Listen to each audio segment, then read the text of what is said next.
Le Togo, comme toujours pour finir, la pilule de la CEDEAO sera-t-elle facile à avaler pour les deux parties? Tout le monde a désormais les regards pointés vers la décision que va rendre la communauté économique des États de l'Afrique de l'Ouest. Ce sera probablement le 31 juillet prochain concernant la crise politique au Togo. Ce sera une décision, en tout cas pour certains, qui arrangerait une partie et qui desservirait l'autre partie. Certains disent que ce sera la meilleure chose pour le Togo, mais si les deux parties attendent de pied ferme cette décision, Kofi Kanetom, ça veut dire que les deux parties se reconnaissent implicitement que bon, elles n'ont pas réussi à s'entendre pour éviter à la CEDEAO d'avoir à imposer quelque chose. Oui, c'est une évidence, puisque la lecture est simple. Aujourd'hui, je ne me dis pas que c'est des compétences qui ont manqué pour qu'on en arrive à un conciliabule qui puisse sortir le Togo de tous ces marasmes. Mais c'est que quelque part, chacun se campait sur sa position. Et comme tel, quand vous ne vous entendez pas, il faut un troisième larron. Mais ce qui est un peu déplorable, c'est que à comprendre, avoir la lecture faite de la chose, c'est que chacun pense que la décision irait de son côté. Et ça fait vite de donner l'interprétation même erronée de ce qu'on dirait, et ce qui n'avantage pas toujours le pays. Si jamais chacun pouvait dire que cette fois-ci, il va sortir une décision que nous serons obligés d'appliquer pour pouvoir sortir tous ces 7 millions de population ou plus de la situation que nous vivons. Parce que nous avons beaucoup de choses à faire autre que ça. Il faut voir nos formations sanitaires, il faut voir nos écoles, il faut voir notre jeunesse qui est en train de croire tout ça. On ne va pas toujours multiplier des éléments qui puissent embraser encore plus ce pays qui devait être en plein essor actuellement. Donc, je pense qu'il va s'agir également que la commission qui va délibérer puisse trouver quelque chose qui soit consensuellement agréé par les uns et les autres et mettre des garde-fous pour que son respect advienne, afin que nous puissions aller vers un apaisement total, parce qu'on en a vraiment besoin. Nous sommes maintenant à une place où le Togo ne doit pas y être, à faute de l'incompréhension de ce tiraillement. Abel Clousset, la CEDEAO est aussi un habitué de ce genre de situation. Elle ne va pas prendre parti pour un camp contre un autre. Non, moi j'ai constaté que quand on parle de la politique au Togo, l'émotion inhibe la raison et on se met à se faire des films. Moi, ce n'est que mon analyse. Heureusement que je peux me tromper. Plusieurs seront désillusionnés le 31 juillet, dans la mesure où la CEDEAO va essayer, même sur des questions, je dirais, non essentielles, de couper la poire en deux. Et sur la question essentielle, notamment la candidature ou non du président Faure Gnassingbé en 2020, je crois que la CEDEAO ne va pas toucher à ça. Elle ne va pas trancher cette question. On reviendra à... la CEDEAO va s'atteler aux conditions d'organisation des législatives de 2018, enfin de 2018, de fin 2018, de début 2019, tout en laissant entièrement la question de la candidature de Faure Gnassingbé en 2020. J'en veux pour preuve le fait que récemment au Nigeria, le président de la France, Emmanuel Macron, qui est en liaison étroite avec Nana Akufo-Addo, avec Alpha Condé, mais également avec le président nigérien, voilà, a déclaré que la Côte d'Ivoire, le Nigeria va jouer un rôle essentiel après l'organisation des élections au Nigeria, au Togo. Et là, on se dit, mais l'organisation de l'élection au Nigeria, c'est en 2019. Or, on sait tous que la CEDEAO va prendre position entre griffes, enfin, va faire ses propositions, si ce n'est, va faire ses recommandations en juillet 2018. Donc, très facilement, on se rend compte que, attention, ce que la CEDEAO va recommander ou va proposer en 2018 ne considérera pas ou ne concernera pas les points saillants de la crise togolaise, et qu'il faut attendre peut-être un autre round et après les élections ou après l'élection, la réélection de Buhari ou après sa succession, pour qu'on puisse régler définitivement la question de la candidature ou non de Faure Gnassingbé en 2020. Mais moi, une question que je me pose, est-ce que les Togolais ne sont pas suffisamment matures pour elles-mêmes ou pour eux-mêmes régler cette question? À mon avis, si on arrive à se départir des intérêts, qu'ils soient, c'est ça qui est difficile à faire pour les politiques. Qu'ils soient immédiats ou pas, on pourrait trouver une solution à la question de la candidature ou non de Faure Gnassingbé en 2020. Pasteur Ido, de toute façon, les recommandations de la CEDEAO, ce sera une pilule. Non, le chemin est long. Moi, je vois le chemin très long, encore long. Parce que déjà, on est déjà dans la dynamique des déclarations, à n'importe pièce. Tantôt on dit, bon, si nous ne serons pas prêts à accepter la feuille de route de la CEDEAO, avec ces déclarations déjà... Est-ce que ce ne sont pas des déclarations irresponsables dans la mesure où... Avec ces vous déclarations... permettez que je finisse la avec question. Ces déclarations est-ce déjà... que ce n'est pas irresponsable de dire ce genre de choses dans la mesure où on a la été question, incapable qu'est-ce qui va advenir? On a été incapable soi-même de régler le problème. Oui, mais la question que moi je me pose, donc, avec la feuille de route de la CEDEAO, donc, est-ce que c'est la CEDEAO qui viendra nous faire parler entre nous aussi, je suis de termes de terre à terre? Est-ce que, mais c'est dommage que les acteurs politiques d'un pays ne peuvent pas se parler. Et maintenant, avec la feuille de route de la CEDEAO, on va commencer par se parler. Est-ce qu'on va commencer par se parler? Mais c'est dommage. Qu'est-ce qu'on apprend à nos enfants? Mais les enfants nous suivent de près et disent, mais les acteurs politiques de notre pays n'arrivent pas à se parler. Mais c'est dommage. Mais la pilule, si elle venait, il va falloir que ceux-là c'est eux qui ont contribué à cette pilule-là, à la fabrication. Mais il faut que ces gens-là, ces acteurs politiques, l'avalent. Ils vont l'aval. Oui, c'est ça. Qu'est-ce qu'on a encore? Qu'est-ce qu'on peut croire encore? Est-ce qu'on peut croire encore à ces acteurs politiques? Non. Mais parce que la CEDEAO, certainement, c'est vrai que moi je l'avais déjà dit la dernière fois ici, qu'est-ce qui se passe dans les autres pays de la CEDEAO et qu'au Togo, on n'en a pas en matière de démocratie? Le déficit démocratique au Togo, c'est où? L'alternance. Donc, si c'est ça, la CEDEAO, au fait, doit savoir ce qui se fait dans les autres pays. Et que le Togo ne doit pas être du reste. La CEDEAO a quand même son mécanisme de résolution. Oui, non, la CEDEAO a son mécanisme de résolution qui ne doit pas occulter, naturellement, parce que c'est un schéma, c'est une formule. Est-ce qu'elle a le droit de proposer des recommandations qui vont à l'encontre de la constitution de l'État où elle intervient? Non, pas du tout aussi, mais c'est là où c'est cet aspect. Mais si la CEDEAO estime qu'il y a un déficit démocratique qu'il faut combler au Togo, je crois qu'il est de son intérêt de faire quelque chose qui puisse quand même permettre, pas que pour donner de la suprématie d'un camp sur l'autre. Au fait, ça doit concerner l'intérêt de ce pays. Alors, normalement, au fait, c'est ça. Est-ce que la CEDEAO va proposer des solutions ou va simplement dire faites ceci? En fait, je me posais moi-même certaines questions. Même si ces propositions advenaient, est-ce qu'elles seraient suffisamment contraignantes pour pouvoir contenir un camp ou l'autre? Parce que une chose est de pouvoir sortir des recommandations, une chose est de pouvoir imposer ces recommandations. On a vu dans le cas Bissau-Guinée, elle l'a rendu très contraignante. Le chef de l'État a même été obligé de signer des trucs contre les contrevenants. C'est ce que je suis en train de dire. Et puis je me dis que si cela était le cas, ce serait bien. Et maintenant, comment ces résolutions doivent être prises pour que ça puisse ne pas créer d'autres situations? Parce que au-delà de ce que nous sommes en train de dire, il ne faut pas oublier une certaine réalité de chez nous.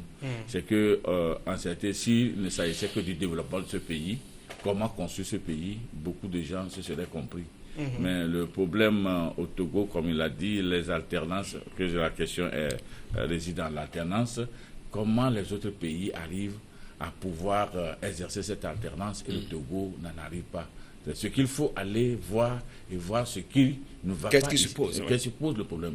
J'ai l'impression que dans ma lecture qui peut être erronée, c'est que des gens se focalisent sur le développement intégral de leur pays, outre que la chasse à l'homme. Parce que c'est la chasse à l'homme qui se traduit comme des conflits de personne à personne.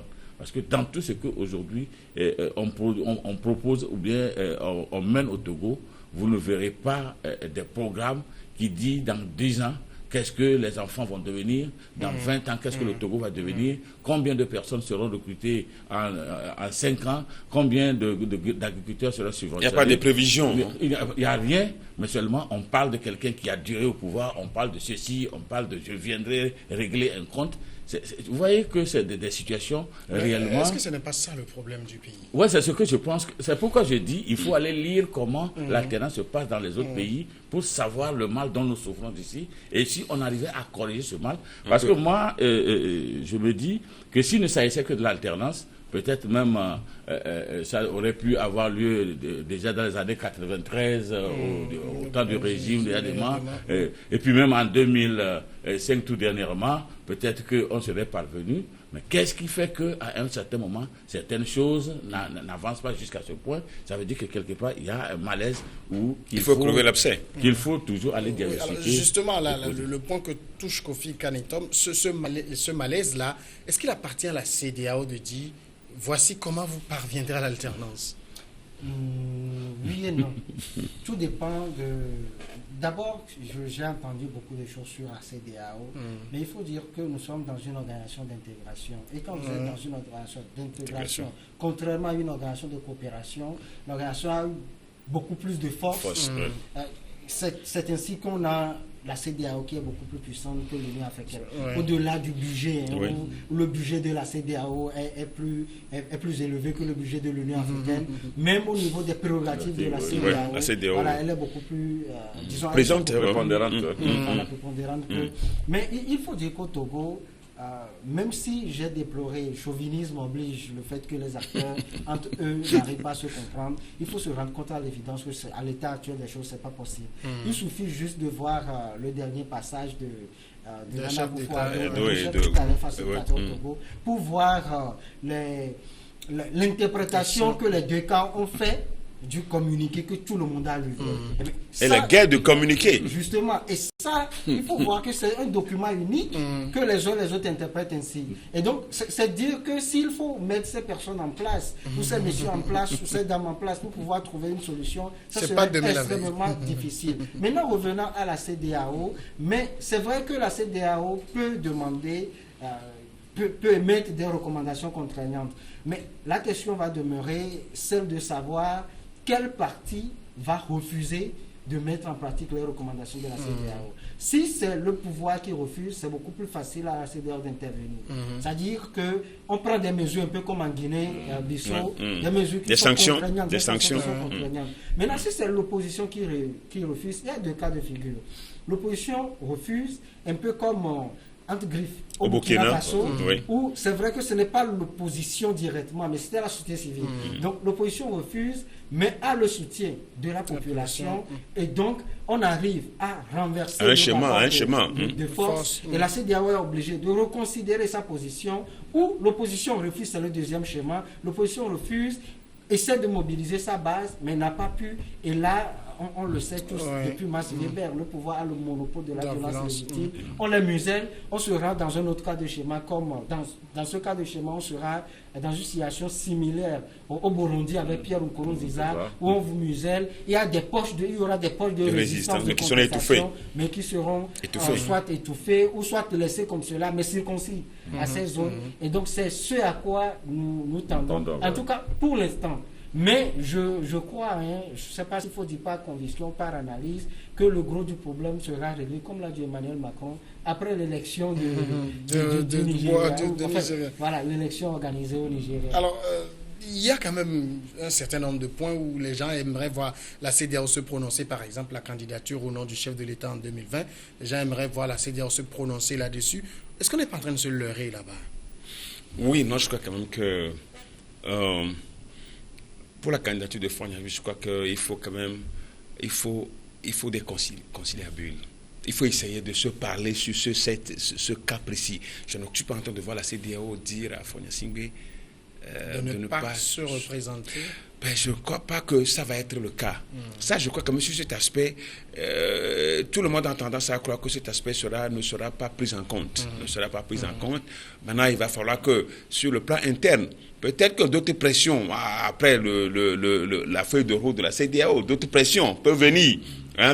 Mais directement dans la feuille de la CEDEAO, on ne serait pas en train de voir cet aspect-là, trancher ce problème-là, parce que ça va être nulle part dans la région, dans la sous-région, nulle part, on n'a pas vu la CEDEAO dire cela. Et je ne crois pas que ça ne va pas être le cas du Togo, même si tout le monde sait que c'est le cas là. Si aujourd'hui on est toujours là, c'est ce cas qui a bloqué. Alors, qui a bloqué une autre tout. chose, ici c'est dit, c'est réforme constitutionnelle, institutionnelle, etc. Sur la réforme constitutionnelle, la CEDEAO peut recommander de faire les réformes. Est-ce que ça va être différent de ce que le pouvoir a proposé?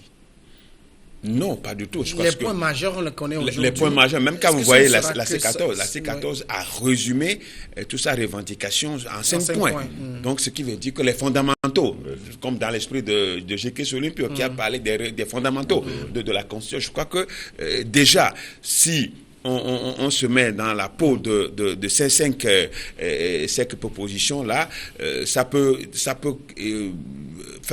déverrouiller un peu la situation, mais non, toujours... En fait, ce que je voulais demander, est-ce que la CEDEAO va dire, faites telle réforme, faites telle autre réforme? Non, mais les réformes principales, aujourd'hui, tout le monde sait. Je crois qu'on n'en a pas tous les jours. Les réformes principales, tout le monde en sait, tout le monde sait. Donc, la CEDEAO ne dira pas autre chose que ce que nous sommes en train de dire et que tout le monde sait. Et même ce que le pouvoir a pu proposer.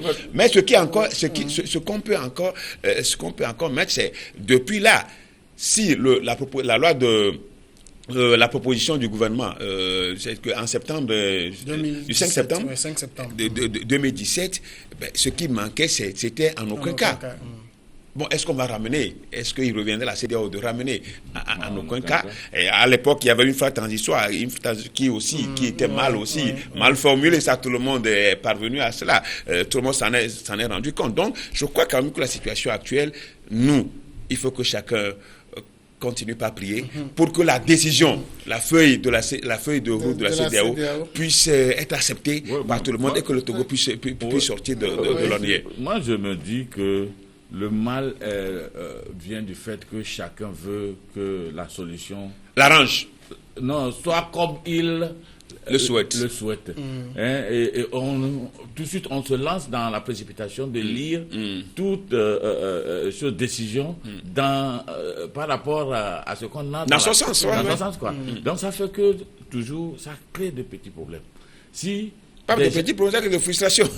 Si des gens pouvaient se dire, nous allons à une négociation, ou bien on va... Il faut perdre, il faut gagner. Il faut perdre, il faut gagner. Et puis, il faut s'accommoder, surtout, à ce qu'on dit et faire l'effort de s'illustrer dans ce domaine. Je pense que ce serait... Pour avancer. Pour avancer. Parce que, dans tous les cas, il va falloir qu'un groupe accepte de se sacrifier à un moment donné pour donner la chance au progrès de se lancer. Sinon, si chacun se campe sur sa position, personne ne voulant perdre, c'est sûr que ça ne va pas bouger. Et aujourd'hui, il faudrait que la CEDEAO, plutôt, moi je pensais qu'il aille dans ce sens pour pouvoir voir s'il peut contraindre un groupe à accepter perdre un peu. Voilà le profit. Vous lorgnez sur le pouvoir Bon, de toute façon, je ne peux pas prendre un exemple. Moi, mon problème, c'est qu'il y ait au moins une certaine liberté d'action. Malheureusement, on pourra dire, quand vous lisez un peu, ça semble que certains sont là, ils sont prêts, d'autres sont là à rêver encore, parce que quand vous voyez l'organisation sur le terrain, ce n'est pas lorsqu'on va siffler la compétition que des gens vont aller s'organiser. Oui.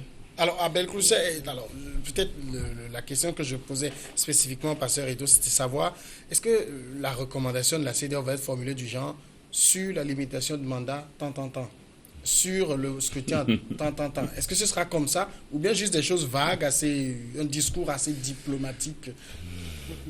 S'il fallait répondre à cette question de façon assez précise, je devais être un des chefs d'État dans la zone de la CEDEAO. À l'heure actuelle, bien sûr. À l'heure actuelle, parce qu'eux seuls sont dans le secret des dieux, y compris probablement le président Fonia Sindé. C'est un avantage pour lui aussi. Bien sûr, qui naturellement mais un avantage fragile dans la mesure où il sera informé, mais il n'aura pas la possibilité d'imposer quoi que ce soit. Il peut faire du lobbying, mais pas imposer dans cette situation. Donc, on ne saura jamais, enfin, jusqu'à terme, à moins que certains grands médias comme RFI, à travers leur réseau, ont pu avoir certaines informations et faire fuiter. Voilà, c'est les fuites qui vont devenir des scoops et puis tout ça. Mais moi, ce que j'aimerais dire, qu'ils nous souviennent, en tout cas pour ceux qui nous avaient suivis, que quand il y avait eu l'alternance avec Julie Manda Bio au Libéria, non pas à Sierra Leone, et bien avant George Weah au Libéria, j'avais eu à féliciter les présidents sortants en disant que quoi qu'on dise, n'oublions pas que si alternance, c'est d'abord pas la volonté de ceux qui sont au pouvoir. Parce que ils ont le monopole de la violence légitime, ils ont l'appareil d'État, et si, malheureusement ou heureusement, l'armée leur est fidèle, ils peuvent faire autant d'années de gâchis. Et donc, s'il doit avoir alternance au Togo, naturellement, ça dépend de ceux qui sont au pouvoir. Mais il y a une chose que j'aimerais dénoncer, même si malheureusement, je sais de quoi on va me traiter, c'est que j'ai l'impression que notre opposition ne fait pas de la politique. Parce que je donne un exemple. Le ministre Trimo a dit, nous faisons de la politique, nos amis font de la polémique. Bon, je n'irai pas, je ne resterai ça l'engage. Mais j'ai l'impression que l'opposition au Togo ne fait pas de la politique. Je nous donne un exemple. En 2015, il y a un groupe de personnes, des personnalités connues pour avoir lutté pour l'alternance au Togo, qui avaient proposé, on considère que de 2010 à 2015, le président Faure Gnassingbé a fait déjà un mandat. De 2015 à 2020, il finit. Voilà, ça a été d'une manière ou d'une autre accepté, dans un premier temps, par la majorité présidentielle. Mais les gens ont tergiversé, les gens ont cru qu'il suffisait de se lever pour dire nous sommes contre pour que l'alternance se réalise comme par enchantement. Et aujourd'hui, nous sommes dans une situation où les mêmes personnes reviendront pour dire non, nous ne refusons pas ce qui va se passer, ça va se passer. Et s'il n'y a pas, dans l'état actuel des choses, un lobbying extérieur, s'il n'y a pas un soutien extérieur, le président Faure Gnassingbé peut rester président au Togo jusqu'en 2050. Parce que quiconque va se lever, d'abord, on peut faire des réformes sur réformes au Togo, de manière à ce qu'il puisse s'éterniser. Un peu comme dans la logique de Ouattara actuellement en Côte d'Ivoire. S'il n'y a pas de pression externe, l'opposition doit comprendre que du moment où vous n'avez pas d'armes, et vous ne pouvez même pas avoir des armes, et même si vous avez, comme par miracle, des armes, parce qu'aujourd'hui, aucune puissance ne peut encore permettre de livrer des armes à des populations civiles. Même si vous avez des armes, vos hommes n'ont pas la formation nécessaire pour venir à bout des gens qui ont passé des armées pour se former, c'est-à-dire l'armée entre guillemets régulière, l'armée nationale. Donc il va falloir qu'ils fassent la politique de leurs moyens pour autant qu'on arrête de dire, je l'ai suivi aujourd'hui au Sénégal, l'opposition sénégalaise est tombée dans la même travers, où on dit si Macky Sall ne va pas Macky Sall, Karim Wade ne va pas participer aux élections, il n'y aura pas d'élection. Mais je me demande quels moyens vous avez pour pouvoir empêcher la tenue des élections. L'opposition doit se rendre compte plutôt de cette force, de cette faiblesse. La politique, c'est aussi être malin. Et quand vous êtes malin, il faut mettre le pouvoir en face, le pouvoir en place devant le fait accompli. Accepter, je ne dis pas dans le cas actuel forcément, parce que je n'ai pas de leçon à donner à qui que ce soit, accepter en ce moment que le président Faure avait fait un mandat et qu'il est dans son second mandat, le débat aurait été tout autre, où on va dire... Ça aurait été clos. Voilà. Ça aurait été clos. En fait, moi, je me réfère souvent à cette citation qui me plaît souvent, que la politique révolutionnaire ne saurait être tolérante à l'égard de l'arbre qui, en donnant son manche à la hache, a permis d'abattre la forêt. Si nous sommes justement là, c'est parce que des gens, à un certain moment, qui avaient cette force-là, ont laissé cette constitution arriver là où nous en sommes. Aujourd'hui, il faut qu'ils s'organisent pour pouvoir gagner la majorité législative et parlementaire pour aller et refaire. Malheureusement, ils ne prennent pas les initiatives pour le faire et ils veulent passer par d'autres moyens inappropriés. Oui, mais n'ayons pas non plus non, en fait, je suis en train de faire... Je n'accuse pas, mais je dis... Non, je ne dis pas que vous accusez, mais dans le cas actuel, en tout cas, moi, j'ai eu quand même à voir un peu le code électoral, le découpage électoral, par exemple. Ça ça ne permet pas à cette opposition de pouvoir d'avoir la majorité. Quand on fait le compte en matière de circonscription électorale, c'est un découpage qui viole les principes des Nations Unies en est-ce matière d'organisation des est-ce élections. est-ce que c'est interdit d'aller justement revoir ce code électoral? Non, c'est justement ça, pourquoi les les gens... c'est ça, les réformes constitutionnelles et institutionnelles. Et c'est en Et cela que surtout, je dis l'opposition doit cesser, enfin l'opposition togolaise. Encore une fois, je ne suis pas dans une logique de donneur de leçons, je n'ai de leçons à donner ce soir, mais l'opposition doit cesser de laisser la proie pour l'homme. Et on a passé du temps depuis le mouvement à tergiverser. Il faut maintenant, il faut revoir les stratégies. Il faut les adapter.